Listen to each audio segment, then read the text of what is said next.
सकाळी उठून काही काम झाले नाही तरी चालेल, पण हे हॉलमध्ये कपडे वाळत घातलेले काढावे लागतात, कारण मिस्टरांना हे आवडत नाही हॉलमध्ये कपडे वाळत घातलेले. ते बोलतात काय सगळा पसारा करून ठेवला आहे हॉलमध्ये.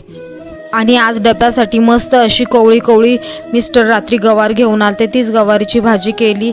तिथे दूध उकळायला ठेवले आणि आज माझा उपवास आहे तर साबुदाणा भिजत घातला आहे. त्यानंतर मोठ्या डब्यातले सगळे सामान चेक करून बघितलं किती सामान राहिलं आहे आणि काय काय आणायचं आहे किंवा काय काय डाळी संपल्या आहेत.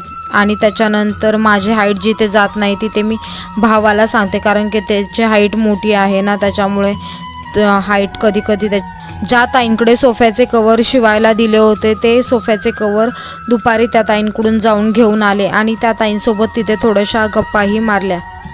त्याच्यानंतर घरी येऊन उपवासाचं खिचडी वगैरे पापड वगैरे खाल्लं आणि रात्रीच्या जेवणासाठी मी फक्त आज पुलाव भात कढी आणि पापडच केले होते. तर चला तर